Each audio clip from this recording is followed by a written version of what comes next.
Very good. So with that, State, you may call your next witness. Oh, I'm sorry.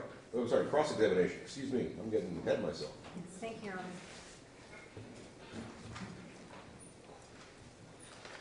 Good afternoon. How are you? Good, how are you? Good. So I just have a few questions for you, but you were kind of the first responding officer, is that fair to say? Yes, ma'am. Okay, and you witnessed the Jaguar striking the pedestrian, the female pedestrian, correct? Yes, ma'am. All right. And when you saw that happening, would you say that the Jaguar was going pretty fast? I wouldn't say it was speeding, but it was definitely going, 30, 45 miles an hour. Okay.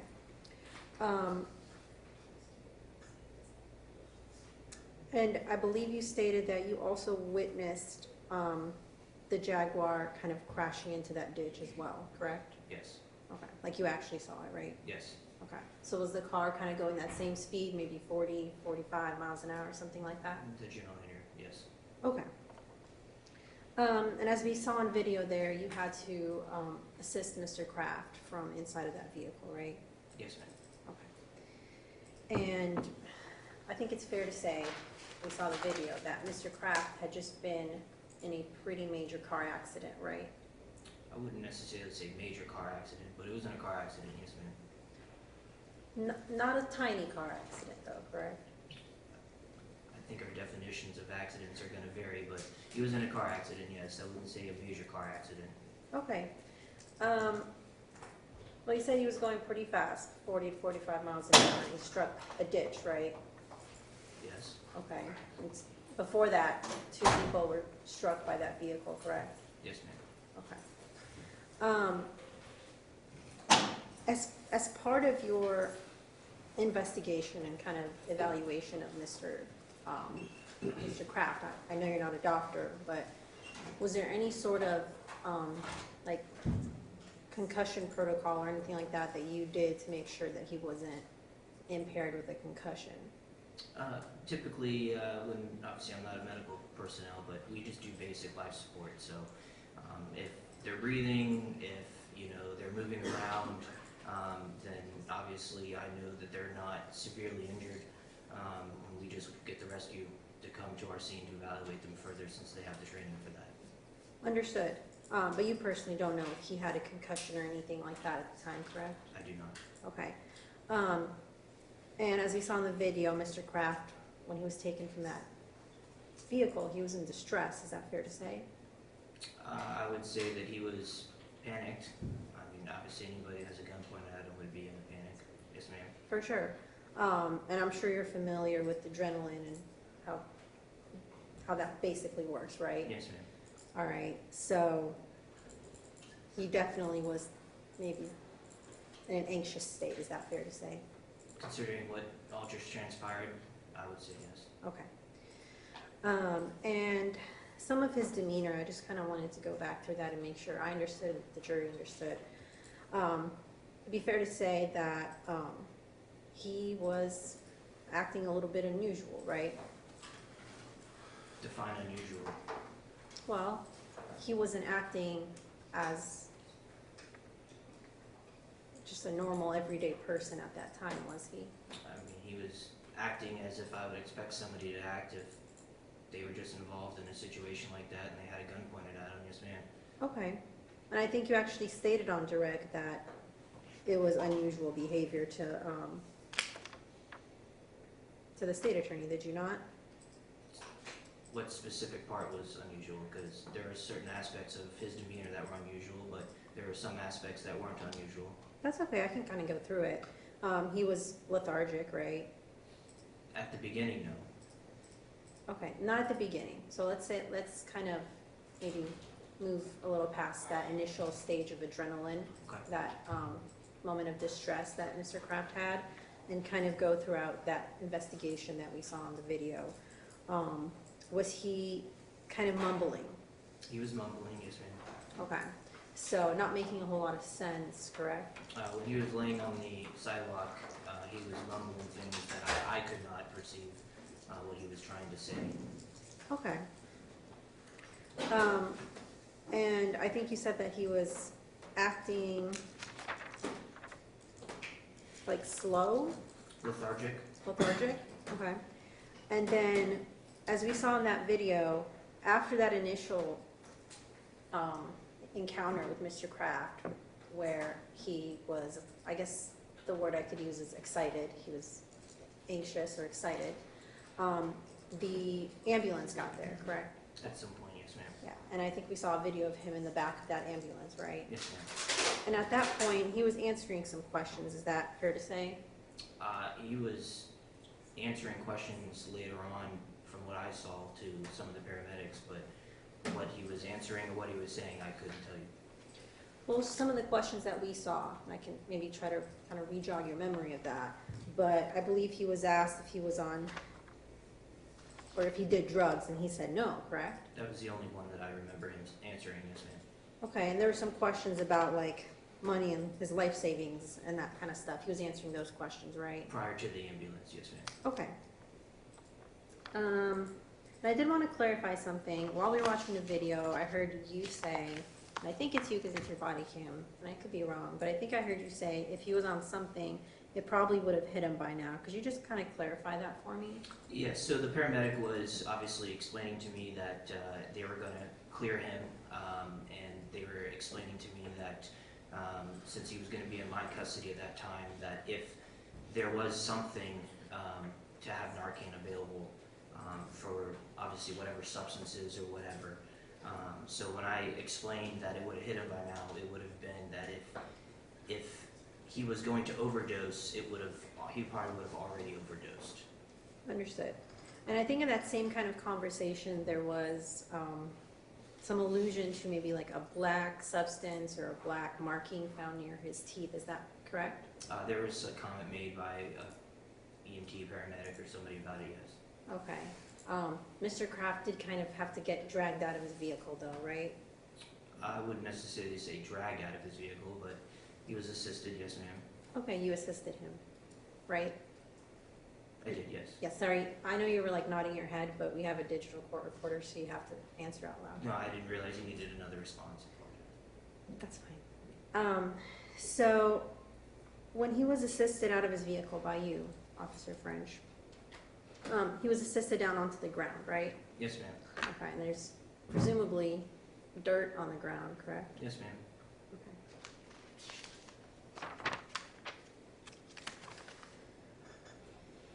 Okay.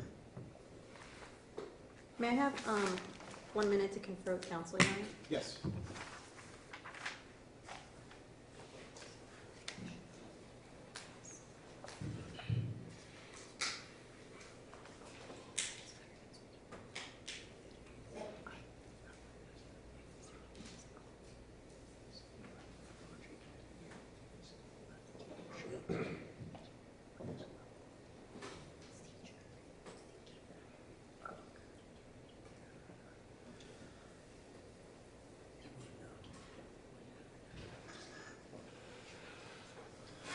All right, I don't have any further questions, thank you. Okay. And redirect? Just a few, Judge. Officer French, just to be clear here, the airbag in the defendant's car did not deploy when he wrecked into that ditch, correct? It did not deploy. And didn't deploy when he hit the pedestrian, the motorcycle, or the fence? It did not. Okay, so the airbag was intact. It was, yes, sir. The defendant was cleared by the paramedics, He was, yes. and you saw no signs of injury to his head? Not that I can recall. There was no nod or anything indicating he'd hit it? No, sir. And he was clearly able to respond to questions when he wanted to? Yes, sir. And you talked a little bit about on cross about swallowing. Let's just be clear. When you guys were talking about stuff in his teeth, was it because you thought he'd swallowed drugs earlier or shortly before you encountered him? That is why you guys were discussing him possibly overdosing and it may have hit him. It was more or less that they noticed there was substance in his teeth. They weren't quite sure what it was. That's why they asked if he took anything. And out of precaution, we always carry Narcan just for that purpose. Okay. And your position was it had been 30-so minutes. If it was going to hit, it would have hit. What does that mean? Yeah, typically, I mean, in my experience, anytime somebody takes some type of narcotic that would make them overdose, it's usually pretty instant. Okay. So we're talking about swallowing stuff. It's not that he swallowed it 3 days ago. Right. Thank you. I have no further questions. All right, members of the jury, do you have any questions for Officer French? Show of hands. Yes, we got one hand, all right. We'll give you time to write that down on a clean sheet of paper, hold it and hand it to the deputy.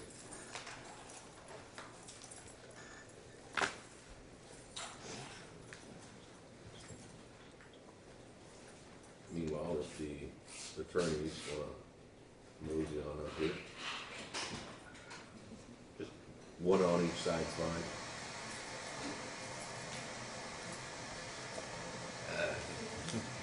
Or everybody, come on up, just have a gander.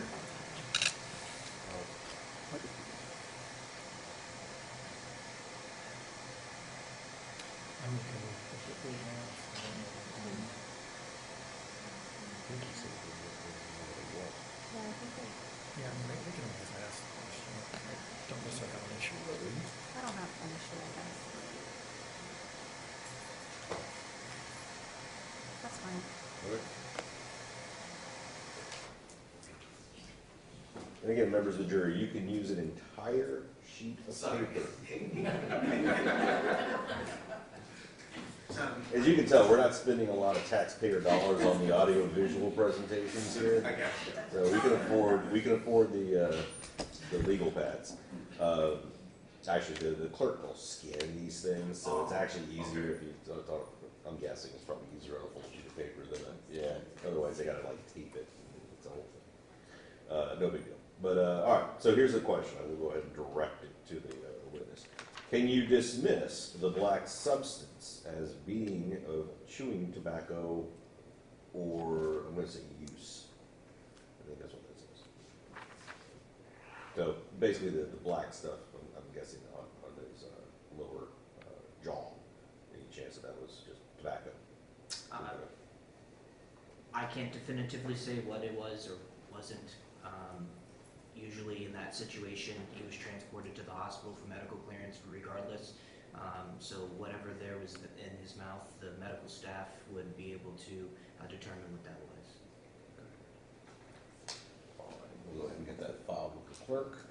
All right, were there any other questions from the jury before okay, I will turn my attention back to the state. Do you have any follow-up questions based on that question? No, Judge. All right. Defense, any questions based on that? No, Your Honor. All right, then may this witness be excused. Yes, Your Honor. All right. Thank you, sir.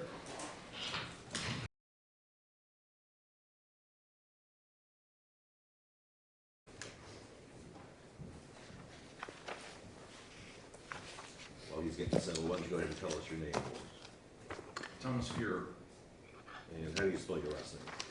Fuehrer. F-U-E. Thank you. Okay, thank you, Your Honor. First, you just told us your name. What are you doing now, Mr. Fuhrer? What, have you retired or? Yes. Okay. I retired about a year ago. And let me direct your attention back to 2021. At that time, what did you do? What was your occupation? My occupation was a police officer at the time. I was the police chief for the Sanford Airport Police Department. Okay. And prior law enforcement experience, do you have that? Yes, sir. Can you please tell the jury what that prior experience is? It's roughly 21 years. I started at the Oviedo Police Department and went to the Seminole County Sheriff's Office. From there, when they started the Sanford Airport Police Department, I was one of the first officers that they hired there. I rose through the ranks, started off as a patrol officer, went to sergeant, captain, and for the last 10 years of my career, I was the police chief. And you might have just told us this, but how long were you with the Sanford Airport Police Department? 17 years. And how long had you been chief of the Sanford Airport Police? Past. Since about March of 2014. Okay. Tell the jury, please, what are the duties, or what were your duties as the chief of the Sanford Airport Police? I oversee the day-to-day operations of the police department and control center, which is the dispatch center and the area that monitors alarms and cameras and things of that nature around the airport. Okay. And from the testimony that we already have received in this trial, this may seem like a silly question, but let me ask you, where is the Sanford Airport? Sanford Airport is about 7-ish miles northeast of Orlando. From here, it's right down to Lake Mary Boulevard, turn right, and you'll hit the entrance about 4 or so miles down the road. Okay, and it's also adjacent to State Road 46? Yes, State Road 46 runs along the north boundary of the Orlando Sanford International Airport. Okay. Let me direct your attention back to March 29th of 2021, approximately 1 p.m., 1 in the afternoon. Did you become aware of an incident that occurred that demanded your attention? I did. I was in my office attending to emails and various duties that I perform as chief, when I heard that there had been a hit and run along the north side of the airport, or along State Road 46. That in itself didn't really raise too much alarm until later I learned that the individual that had been involved in the hit and run, I believe, was not doing well or had already passed on the scene. Has continued to monitor the call. There was calls that, a vehicle had just driven through the scene and other people were down, and that they suspected that the individual that caused the first hit and run crash had left the scene and then come back and hit some innocent civilians that were there helping the first individual that was involved in the hit and run. At some point, did it come to your attention that this particular vehicle may have been on the airport grounds?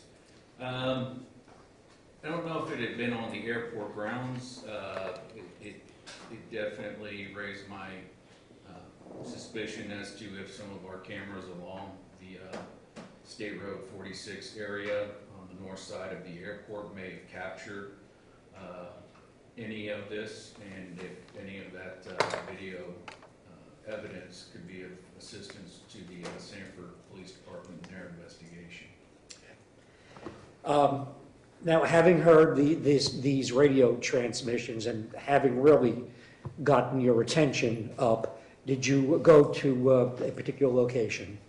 I did. We have a workroom, we call it the squad room, where we have a wall with an array of TVs that have our camera system up and monitoring live that we can access. We had, at the time, over 600 cameras in and throughout the airport.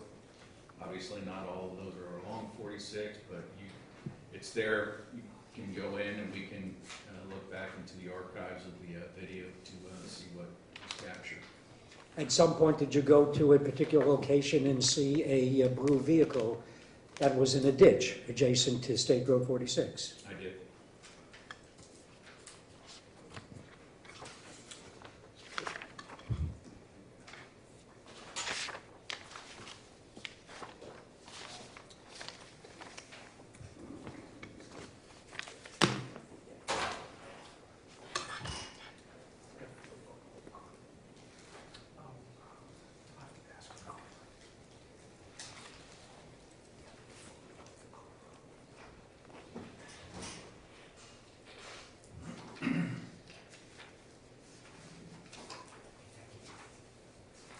Let me put up on the overhead what's already been introduced into evidence as states Exhibit 12 and ask you, do you recognize that photo? Yes, sir. And how do you recognize that? What is that photo show? That is a photo of the suspect vehicle after it had crashed into a ditch just west of Hellcat Lane on the south side of State Road 46. And this is the car that you observed in that ditch? Yes, sir.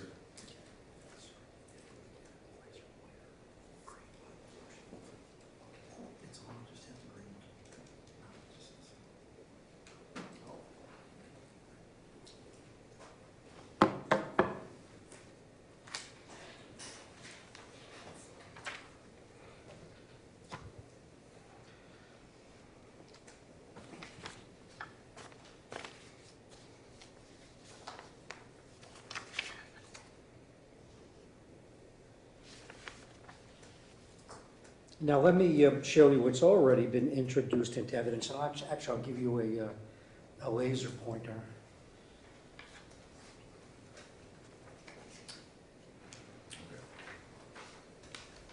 Let me show you what's been introduced into evidence as State's Exhibit 3. And ask you to show us, well, first of all, do you recognize this, what's depicted in State's Exhibit 3? Yes, sir. And that's State Road 46? Yes, sir, right here. And show us with the laser pointer the approximate location of where you observed that blue car in the ditch. It had come out of this area right here and roughly in the ditch right here. Okay.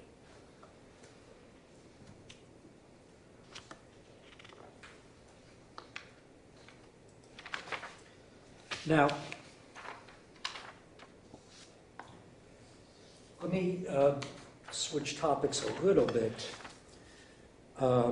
As the chief of the Sanford Airport Police Department, is one of your responsibilities the supervision, the overseeing, or the control of the airport surveillance system? Somewhat, yes. And describe to the jury the, and I'm really more particularly focused along State Road 46, the cameras that are located. And actually, let me do this. Let me put up on the overhead State's Exhibit 2 that's been introduced into evidence. I'll zoom in a little bit.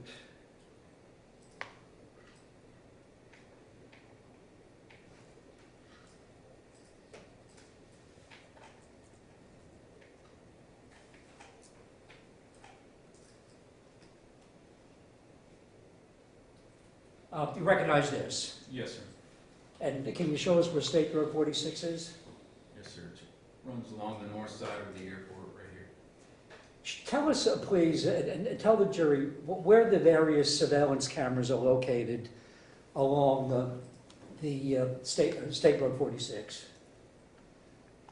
The first cameras will be right here at Hellcat Lane. That's the business of Avocet that leads off of 46. There are several cameras there because there are two vehicle gates on both sides of Hellcat. I believe it's vehicles 68 and 65. On the poles of each of the cameras by those gates, there are stationary cameras or fixed cameras, which that's exactly what they are. They are fixed cameras. They don't move or do anything like that, and they are positioned to look directly at those vehicle gates. On top of those, they have what are called PTZs, pan, tilt, zoom cameras. Those we are able to move and position to look at different things as needed. And each one of those poles have cameras on them. Further down the road is Constant Aviation and Constant Way. There are some cameras here. Further down the road on the other side is, I believe that's the fire station. Down here is a road that used to be called Frog Alley, which is now shut off, but there's a vehicle gate there. Again, it has a fixed camera on the gate, and it has a PTZ, a mobile camera, that we had positioned looking north. And then further down onto Beardall Road, which I don't see on here, it's further to the right, if you could. I think that's about as far as we go. No, there Or it is. maybe not. So right here is Beardall Road, and it goes down to a cul-de-sac, and again, there's a vehicle gate there that has a fixed camera on the gate and a PTZ camera that gives us a view looking to the north. We leave the fixed cameras on the gate, and we typically try to position our PTZs looking at things outside of our perimeter to capture anything that may be going on outside of the perimeter. So if somebody were to come and ram the gate, we would have footage of them coming in and going out. So that's why there's multiple cameras on these vehicle gates. Was there a camera on Summerlin, in the Summerlin area, Avenue area? Summerlin Avenue, no. It was, for years, that was all wooded area, and then they did, Florida Department of Transportation took out a slice of it for the construction or upgrade of State Road 46, but we do not have any cameras down there. Now, on directing your attention to March 29th of 2021, that's the day I'm focusing on, was the Sanford Airport surveillance system working properly? Yes, to my knowledge, yes. Any issues or problems or concerns regarding the surveillance system? Not that I'm aware of, no. And were any issues or problems regarding the surveillance system on that particular day reported to you? No, sir. And if there were any issues or concerns with the surveillance system, as chief of the Sanford Police Department, would you have been notified? Yes. Now, because of the seriousness of the incident that had occurred on that day, excuse me, did you look at and you kind of alluded to this a few moments ago, but did you look at the video footage for that afternoon in an effort to see if you can identify, going along State Road 46, the particular car that's depicted in the photograph, State's Exhibit 12, that shows the blue vehicle in the ditch? Did you do that to see if you can see that car going up and down State Road 46? Yes, sir.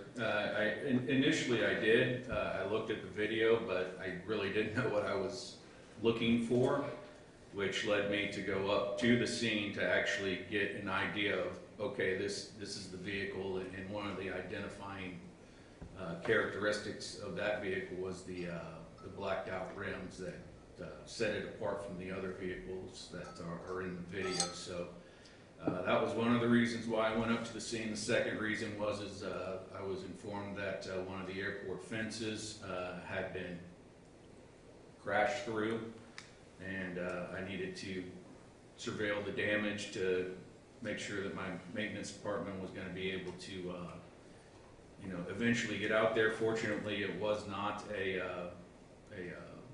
fence that led into the airfield. It was just a fence and a gateway to prevent people from getting onto that old bypass road. Okay. So it wasn't a real emergency to get that fence fixed. Okay. Now, after having seen this particular vehicle in the ditch, the blue car Yes. in the ditch, and knowing now, at that point, what to look for, did you review the surveillance video? Yes. And were you able to spot this particular vehicle going eastbound and then westbound on State Road 46? Yes, sir. Okay.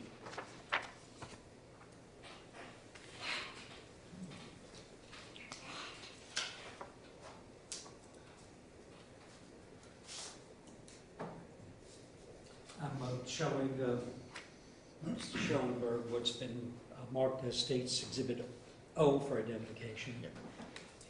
May I approach the witness, sir? You may. Okay.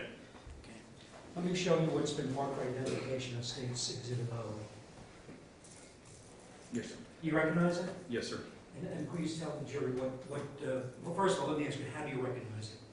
With my initials dated. And did you have a chance to review the video that's contained on that DVD? Yes, sir, I did. And what is contained on that DVD? It's the video that I had provided to the Sanford Police Department as part of their investigation. And is this the airport surveillance video? Yes, sir. And is this the video that you were able to identify that blue vehicle depicted in that photograph in the ditch on State Road 46? Yes, sir. Okay. I'd offer this into evidence, Your Honor. Mrs. Stacy, is that- No objection. Let's-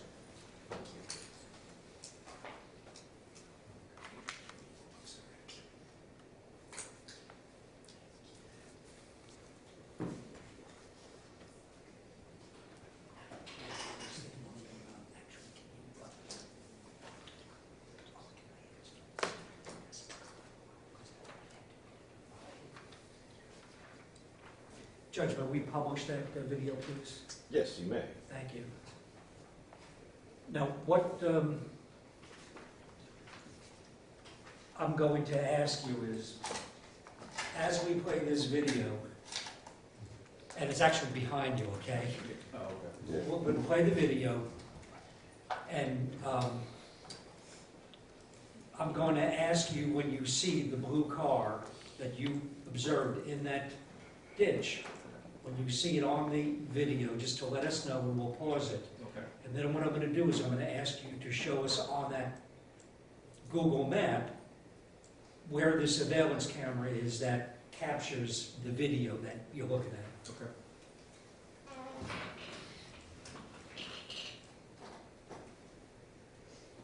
So you want to play the one with the 63 with the car going into the ditch? Play that first? Okay.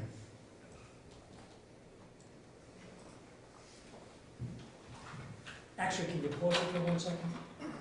Can you show us where, with the laser Yes. pointer, where that camera is located, that we're looking at right now? So you got Outset right here, and as I said, Hellcat Lane is right there. So it is right here. It's on the east side of the road, looking back in the westerly direction.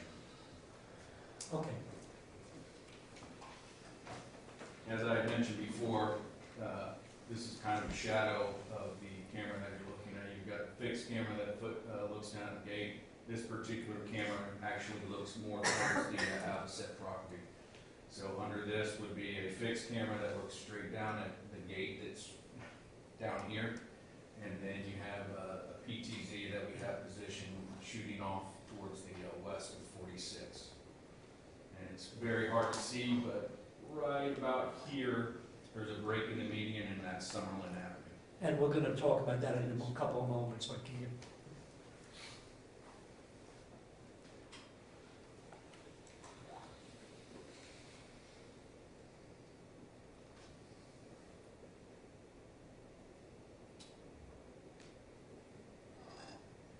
Just on the off chance, you want me to kick it to the point where the car shows up, or just let it play?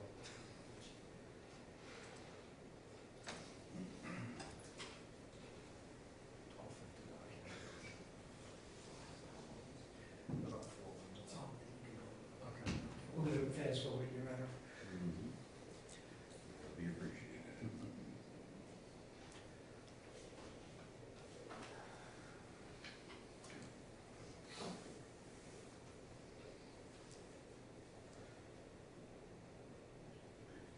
Is it playing the same thing off for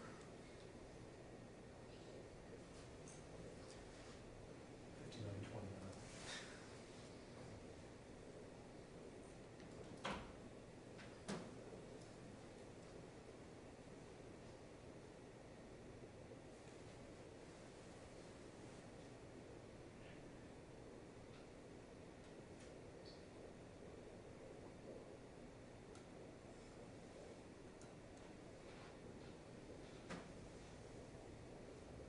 This is going to be the subject vehicle, and as you can see, there's really no traffic behind his vehicle.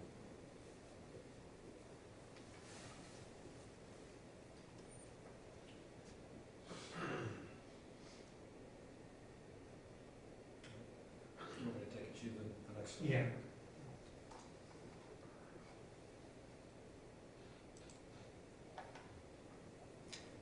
And that's going eastbound on State Road 46? Yes, sir, eastbound.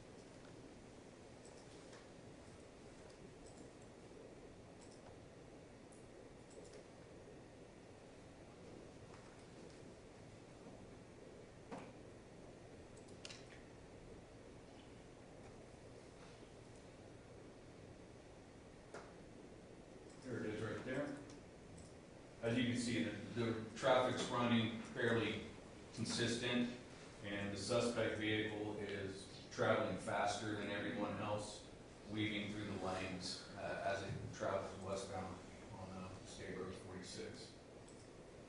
So he's going to change lanes back into the center lane. Going to go into the left turn lane. And it's somewhat difficult to see, but it's pixelated. You can see, it's very kind of hard to see, but you can see it go over the median and off the screen. And it's right about this time, it's gone through the gate, and it's on the bypass road of 46.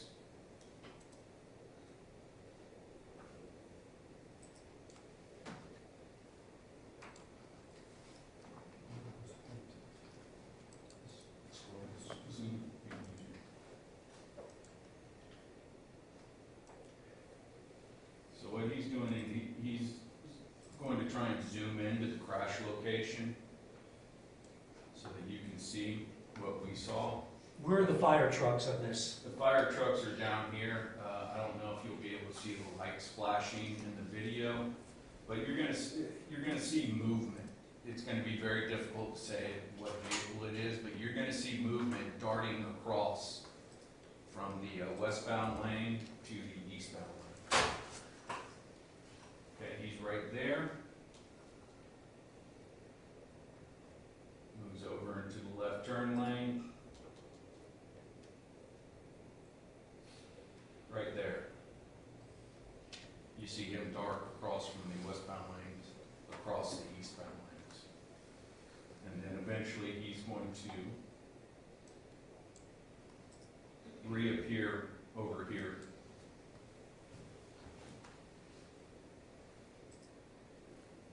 Where he's eventually going to crash into the ditch right about here.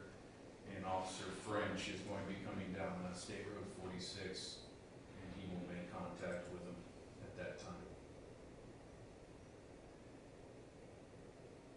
You see the flashing lights, that's Officer French.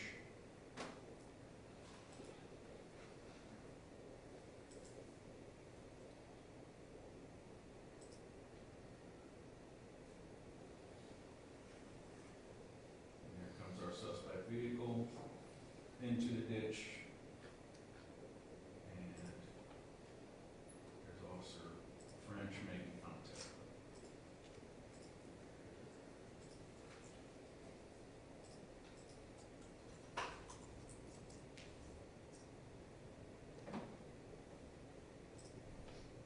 And then shortly, you're going to see another Sanford patrol vehicle pull up?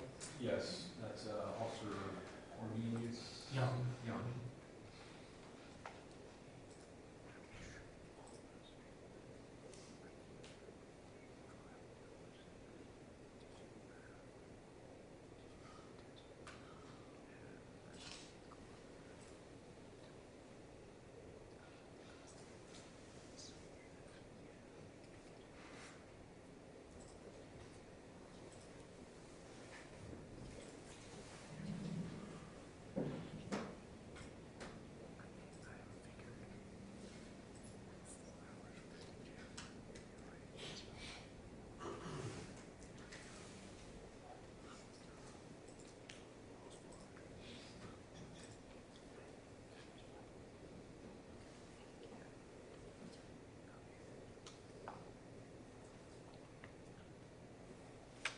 Now, let me ask you this, is there another camera from a different angle, previous to all this happening, that shows that blue vehicle going eastbound on State Road 46 and then going westbound on State Road 46? So this camera is the first time we captured it and the last time we captured it.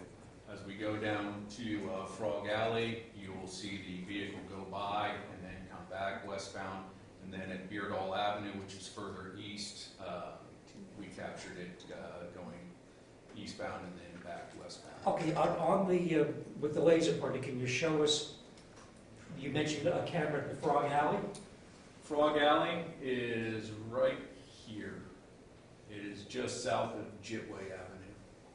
And did you observe that vehicle going eastbound on State Road 46? Yes, sir, I did.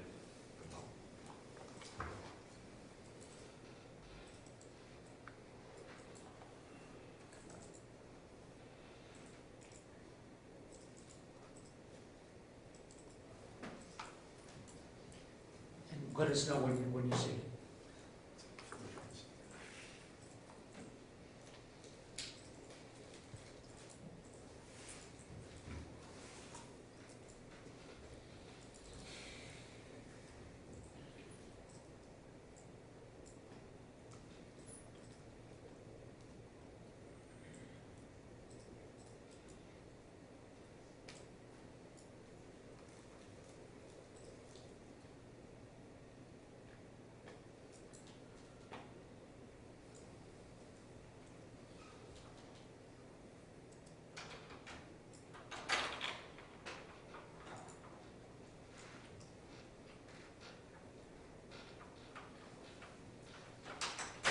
Right there.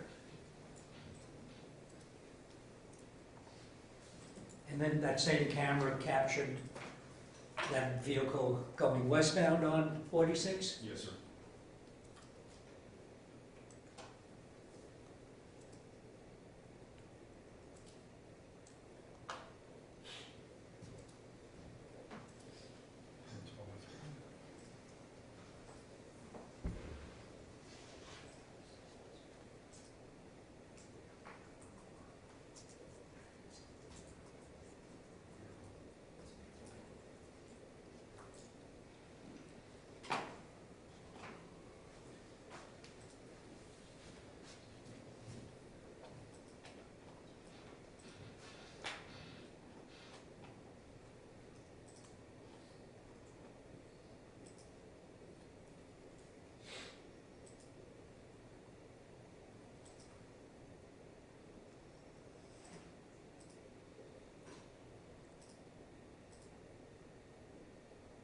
Right there.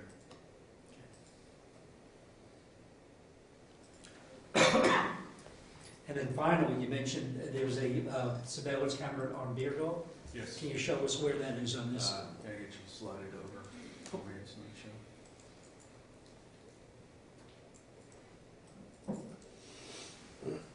It's right down here at the cul-de-sac on Beardall, south of 46. Okay. Just let us know when you see it, please.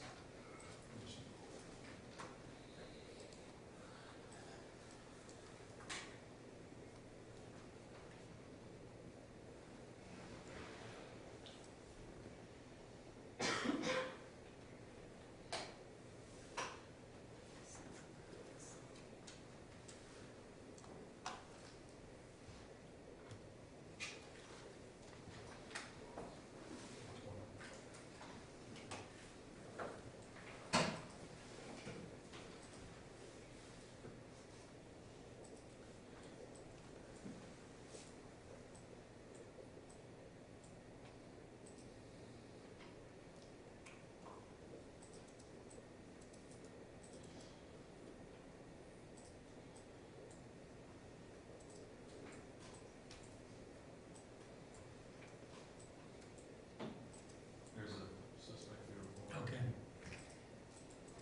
And that's eastbound on 46? Yes, sir. And do we have another capturing that the Okay. vehicle going westbound? Yes, sir.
Have one moment, please, Your Honor. I think I'm done. Okay.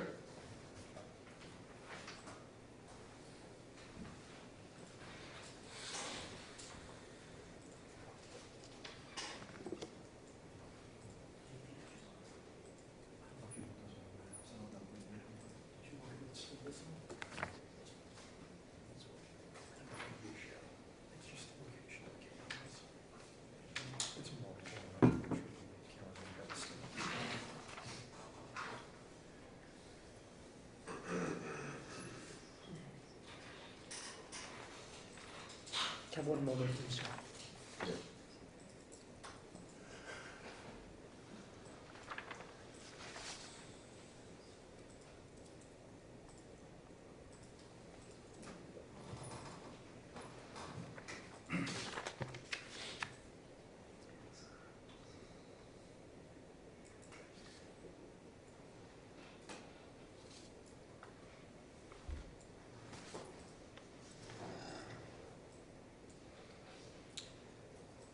May I approach, Your Honor? Yes, you Let me show you what's been marked as State's Exhibit P for identification. Yes, Do you recognize the P for identification? yes, sir. And is that a still shot from one of the videos that we just observed? Yes, sir, it is. And where is that camera located? That is the one at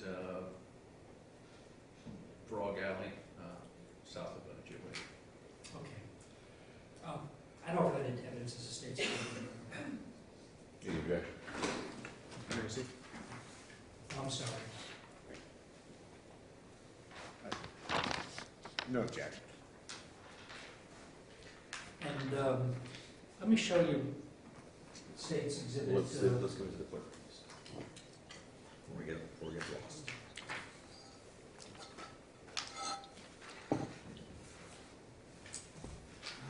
Let me show you what's a mark for identification. A Q, R, and S. And just ask you to look at these photographs and or these aerial Google satellite maps. Do they depict the various locations of the cameras that we just observed, the surveillance cameras?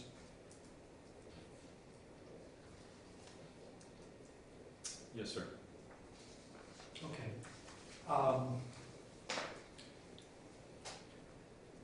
Could you, let me give you a red pen. And what I'd just like you to do is, with respect to states, let's start out with State's Exhibit Q for identification. What does that, what does that, what camera does that map or that aerial photo depict? The one at Avocet by Vehicle Gate 63 and 65, I believe it is. Okay, can you just put a red X at that location? Okay. And same question with regard to State's Exhibit, and what is that, State's Exhibit R for identification? And what, does that aerial photograph or satellite photograph show the location of a surveillance camera? Yes, it does. And what camera is that? The one at Frog Alley. And can you put an X right there? Yes, sir. And then the same question with regard to State's Exhibit S. Does that aerial or satellite photograph show the location of the surveillance camera? Somewhat, it's a little, chops it off a little bit, but it's down Okay, can you put an X there? right about there. in the And cul-de-sac. what camera is that? I believe it's camera 50. But what location? Oh, at Beardall Avenue. Okay. I'd offer these as evidence of State's Exhibits, Your Honor.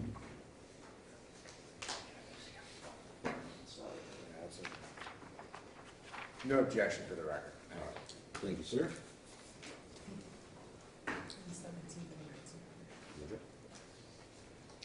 I have no further questions.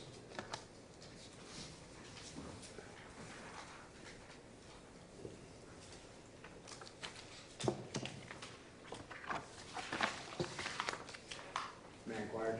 Yeah, absolutely. Thank you. Good afternoon, sir. Yeah. That road 46 right outside the airport where we were watching the video, do you know the speed limit on that road? I believe it's 45. And that blue car, I know you don't have a speedometer or a way to measure the speed, but just in your lay opinion, how fast do you think that was going? 40, 45 miles per hour?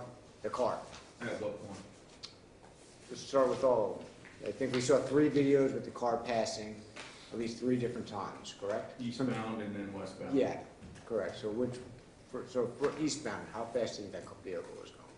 Appeared to be going with the flow of whatever traffic was in the area, so. So nothing out of the ordinary, no high rate of speed, anything like Correct. that? And what about westbound? At the last video Yes, sir. from Hellcat, it seemed to be going faster than the flow of traffic, so I would 50, 55? possibly. Thank you very much. I have no further questions. Thank you, sir. Any redirect? Yes. With regard to the first video, the one that shows him going back westbound, and the one where you can, if you really look close, see him go over the median and cross the eastbound 46. While he's driving westbound on State Road 46, was he going the same speed as the traffic? No. And can you estimate, just to give us a sense of, in your opinion, how fast he was going? The speed limit in that area, I believe, is 45, and I would guesstimate he was going, obviously, in excess of that because he was weaving through the traffic. I would say 50 to 60, I don't know. Okay, all right, thank you very much. Members of the jury, do you have any questions for this witness? Show of hands. All right, I see no hands. May this witness be excused. Yes, Your Honor. Thank you, sir. Appreciate your time.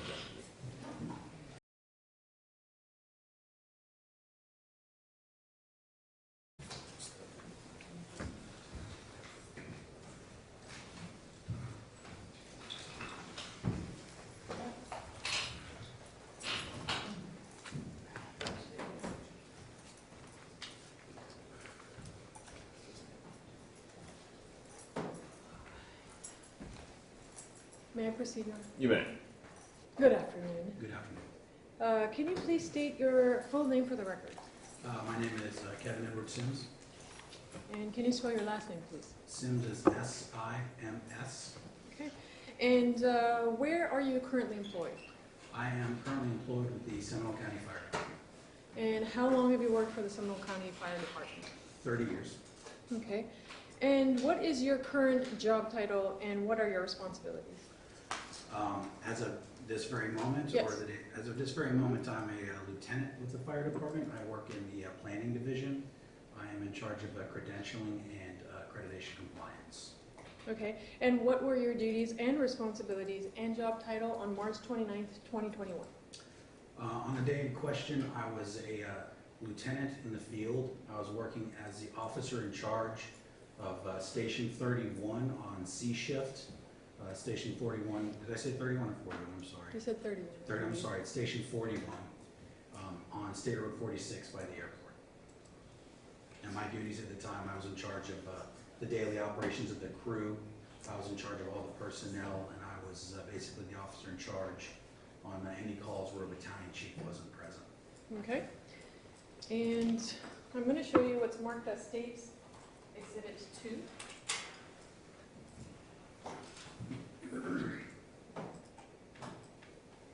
Can you please tell the jury where the fire station is? I'm sorry. Could you possibly blow it up? Can you blow it up a Absolutely. little larger? Yes, I'll be able to find it as soon as I can see it. Okay.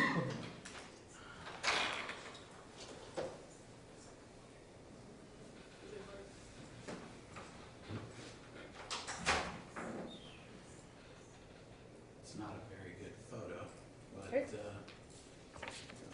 Show you.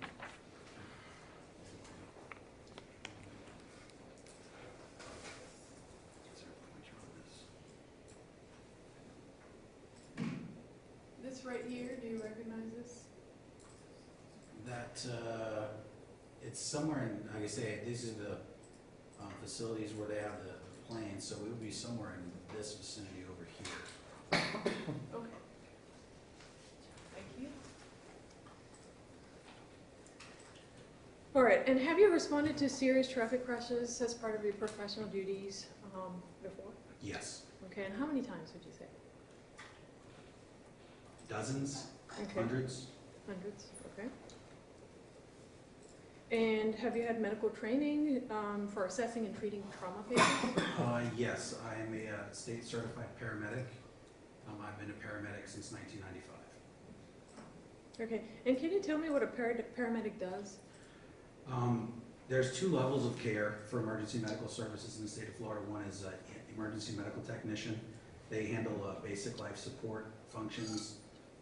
They can do vital signs, they can do basic splinting and things like that. A paramedic does what's known as advanced life support. We are trained in electrocardiography or an EKG interpretation. We're able to determine rhythms on the heart monitor, more advanced skills, pharmacology. We can prescribe or not prescribe, we can give medicines on a medical scene if the person needs it. And we can do advanced medical skills for trauma scenarios. Okay, thank you.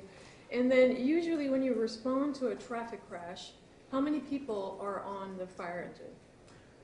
Typical response to a motor vehicle crash in our county is at least one engine and one rescue. The minimum staffing for an engine in this county is 3 personnel, and minimum staffing for a rescue is 2. All right. And do you recall a call for service on March 29, 2021 around 1 p.m.? Yes. Okay. And how did you first learn about the crash? Our tones went off in the fire station anytime a call goes out. We have basically an alarm system in the station that notifies us that there's a call coming in. At the same time, it's notified verbally via radio. We have a base radio in the station that's hooked to speakers. So if the tones go off in the station, the dispatcher will announce the call, location, and apparatus that are responding. We also receive what's known as a rip and run. We have a laser printer at the same place that gives us the basic information with regards to location, nature of the call, address, things like that. Okay. And do you recall what kind of emergency you were dispatched to? We were dispatched to a motor vehicle crash. Okay, was there any additional information that you got while you were en route? While we were en route, we were given what was known as an update. A lot of times if you get the call, you'll just get the basic information, and then as the call taker and the dispatcher speak to each other, they'll get more information. The update that we got was that we were responding to a automobile versus a motorcycle, that the motorcyclist was still on the ground and that the vehicle had left the scene. All right. Now, when you arrived at the scene, what did you observe? When we arrived on the scene, we observed a male, what appeared to be a male patient, lying on the ground, a couple feet away from a motorcycle that was down on its side. He wasn't moving.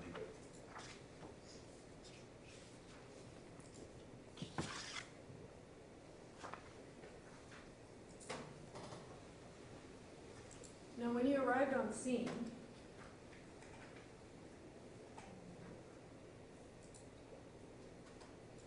did you see the motorcyclist in the same position? Yes. Now, as it relates to this photograph, when you arrived, where were you in relation to the motorcyclist? I was, the best way to describe it is that when I got on scene, I was almost in the exact spot that that gentleman is at right now. All right, so nearer towards the head. Yes.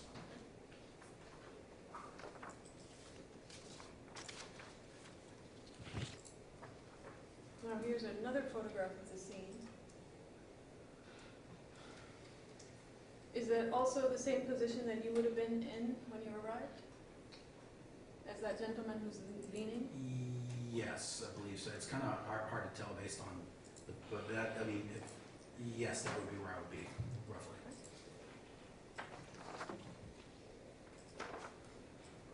And then I have States Exhibit 4. All right. Now, as it relates to this map, can you use your laser pointer and point to exactly where you saw that motorcyclist when you arrived?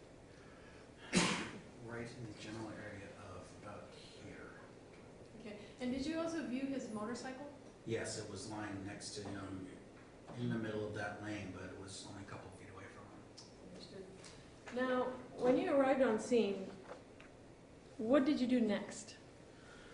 Under normal circumstances, as a lieutenant, my job is to ensure the safety of the scene, act as a incident commander for the crew, walk around, ensure there's no hazards that are there for us immediate, act as the vocal person on the crew. A lot of times, in a normal crew, you have two paramedics, one on the engine and one on the rescue.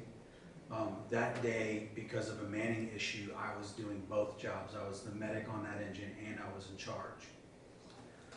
So instead of doing the normal things I would normally do, I was acting as the second paramedic and assisting the lead paramedic on the rescue with medical care. Understood, thank you.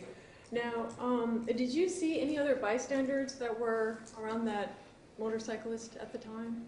Yes, there were multiple bystanders standing around. Okay, and did you actually do a medical assessment on the motorcyclist? Yes. Okay, and what did you observe? He was unconscious. He had gasping respirations, and it appeared as though he had a head injury. Okay, and what does gasping respirations indicate to you? Typically, gasping respirations indicate that the person's unable to breathe effectively on their own. The other term for it is agonal respirations. It's when the body's making its attempts to get oxygen, but the brain signals just aren't working. Okay, so based on your observation, was this a trauma alert situation? Yes. Okay, and can you describe to the jury what that is? Trauma alert is what, in the state of Florida, we have a set of rules that we go by, whereas if, based on the person's age, the mechanism of injury, the type of injuries we find on scene, they go by what are known as blue or red issues. For us, any 2 blues equals a trauma alert, or any 1 red equals a trauma alert. And what was the color or the indicator on this situation? Based on his level of consciousness and the head injury, we call him a red right off the bat. Okay, and what does that 1 red indicate to you? That he needs to be at a trauma center within an hour. Okay.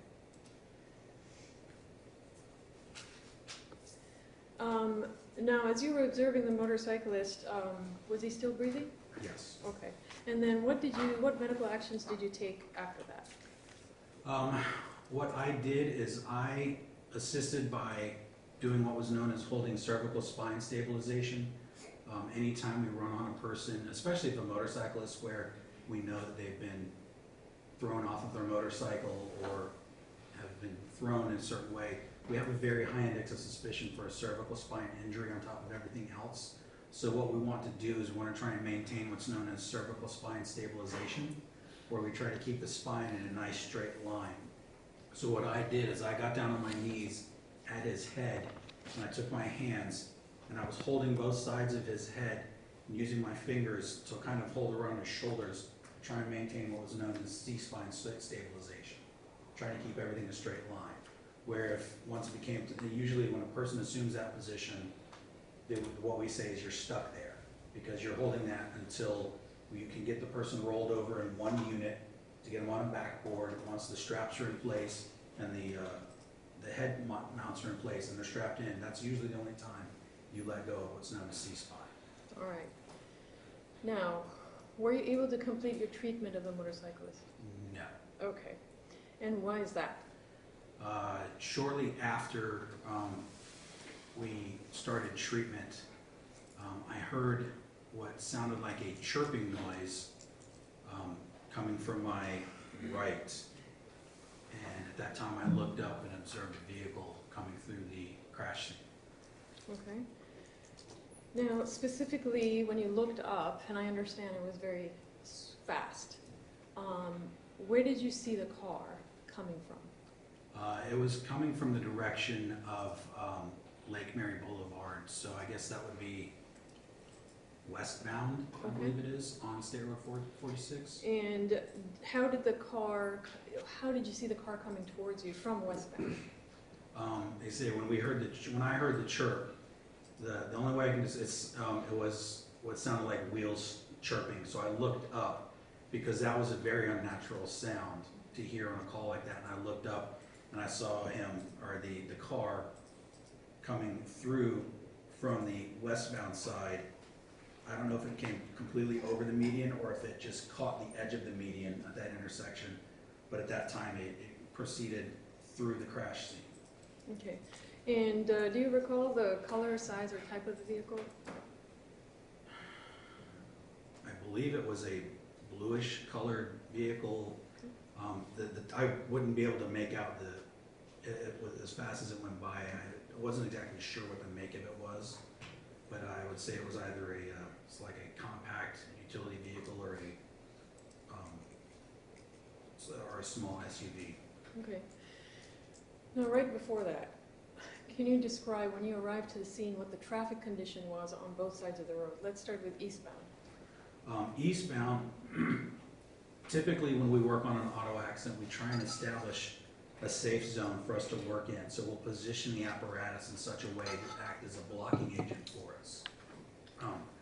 We felt that the biggest risk that we had was vehicles coming from the west down the eastbound lane because they were closer to us. So we actually had our engine set up in such a way as to block those lanes to protect us from traffic coming in this direction. The rescue was backed behind the engine, almost perpendicular to right in this area. I'd say the engine was like facing this way. The rescue was backed up and was perpendicular to the road. And were there cars going through eastbound? No. 46? Okay. No, it was totally shut down. Understood. And how about the cars on the other side, westbound? Do you recall? I believe there, I don't think that, we weren't able with what we had to be able to do anything for that. So as far as I know, traffic was still flowing freely through that area. Okay. Now, when you heard the chirping sound and you looked up, what did you see? I saw the vehicle come through the scene, pass by me, no more than a foot to my right. And I've kind of followed it as it went by me. And then I saw it strike a woman. I saw her fly through the air. I saw the woman land on the ground, almost up against the fence to the right of the gate going into the airport. The vehicle drove over the woman, through the gate, and then proceeded onto airport property where it turned left onto the road, and we lost sight of it at that time because of the trees. Okay. Now, how would you describe the speed of the car? Fast. Okay. And what actions did you take when you saw the vehicle approaching? When I saw the vehicle approaching, none, I didn't have time. Okay. And you stated that you were just a foot away? Yes. And who was around you at that time? I know the bystanders were near me because I could hear them talking, but I couldn't see them because they were kind of behind me at the time. I know my medic was close by, and I believe the other members of the crew were busy grabbing gear and things for the transport. Okay, and who was the medic that was close by? His name is Eric Steiner. Okay. And was there anybody else on scene with you? Law enforcement was on scene. Right. The bystanders were on scene, and my crew were on scene. That's pretty much all I believe was there. Okay, and was there another paramedic or medic on scene? To the best of my knowledge, no. Not on my crew there wasn't. There was only 2 paramedics and 3 EMTs. All right, got it. Now, when you saw the vehicle strike the female, can you describe that scene? How far did she go airborne? I would say she had to have been somewhere in the area of that line, and I believe that's the fence. So that whatever that distance would be from there to there. All right, and do you recall the impact of the car on that female? Yes. And can you describe how she was struck? Looked like she was struck head on.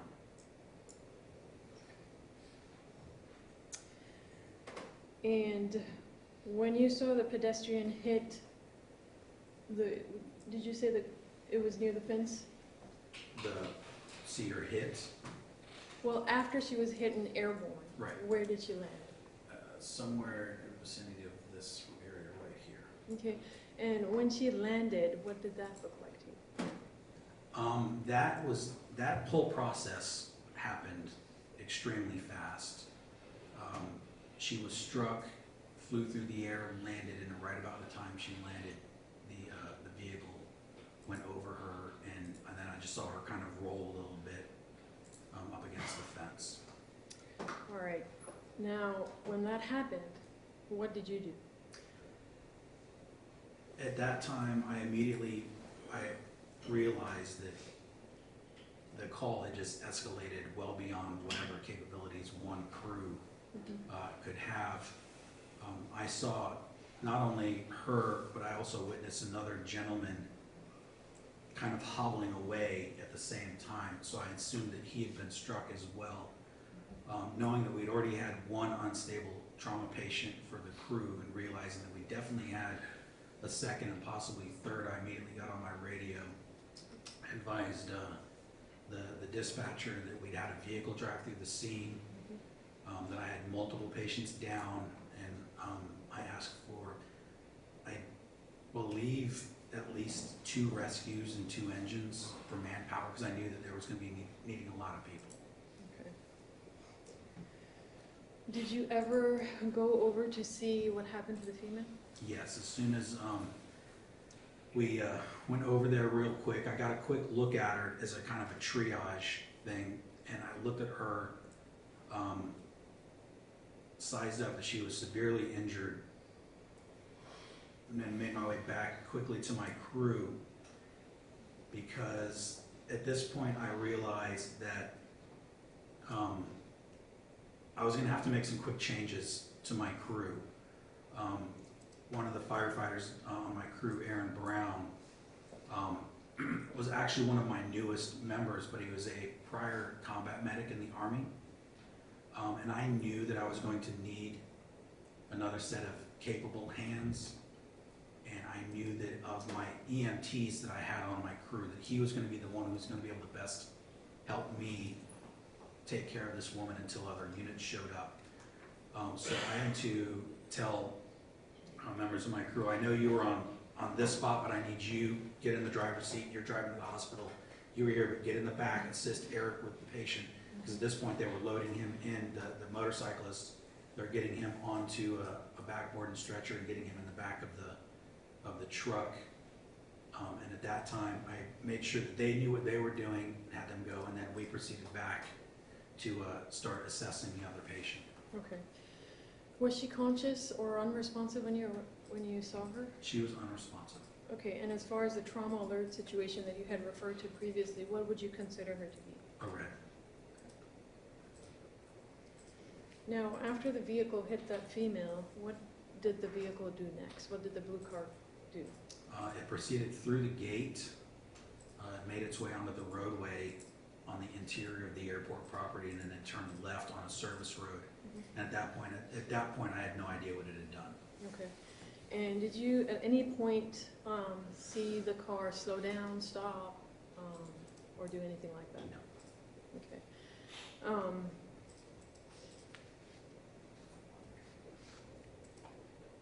Now, after the female was struck, what did you do until the end of your call? We did a quick look to try to determine the extent of her injuries, tried to determine if there was something we could treat while the rescue crew was on its way.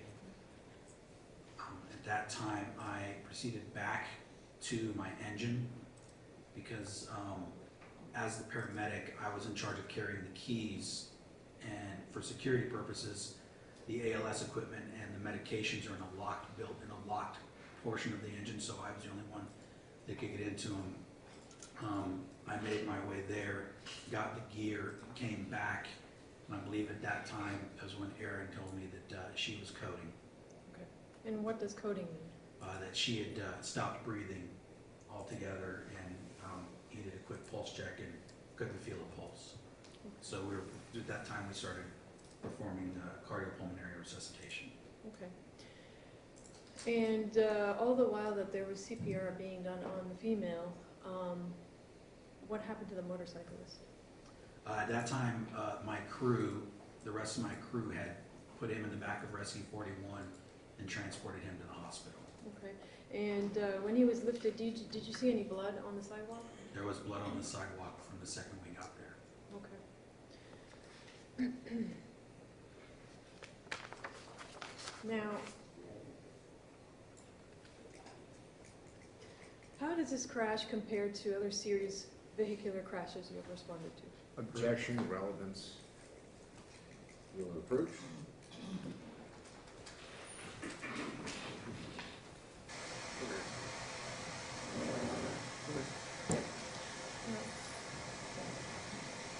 Get relevance. You want more explanation on that? We're talking about other crashes that are not related to this crash. These cases will be not this crash.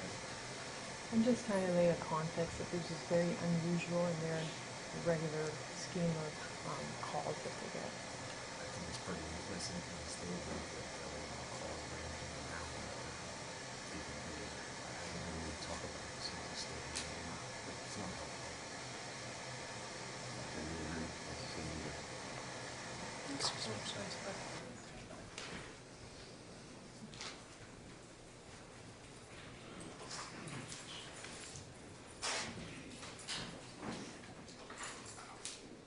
All right. How close were you to getting hit? I believe a foot.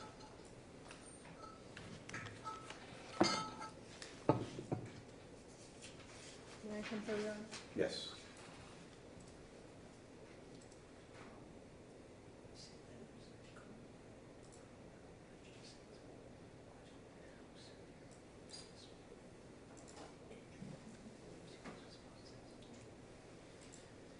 All right. You had testified that the female was injured as to code red. How severely is a code red injury to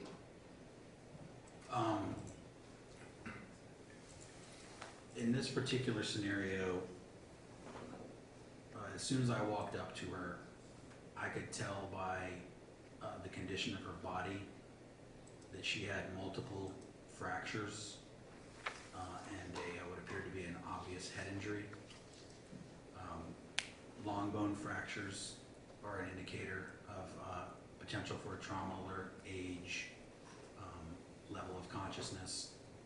And based on my experience at the time, I was able to just quickly determine that this patient was not in a good way. And how about for the motorcyclist? Same thing. He was severely injured based on my experience with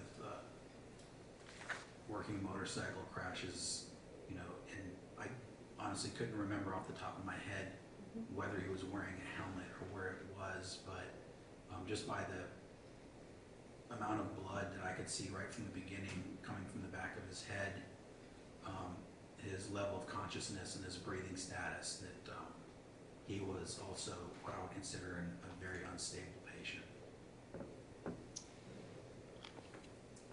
No further questions at this time. Okay. State tenders the witness. Yeah, well, unless you, this is gonna be super quick. Super quick, two Okay. questions. See, I never. Very quick. Good afternoon, number one. I know the car, it struck this female pedestrian, and you saw this. And it sounded like you testified that she landed by the fence and then the car ran into her again. Is that accurate, sir?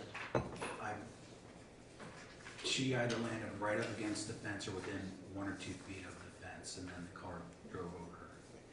I'm interested in the car's direction, not east-west, but like, so it hits her, does it keep going in the same direction after the initial hit, and then in the process of just driving, basically runs her over?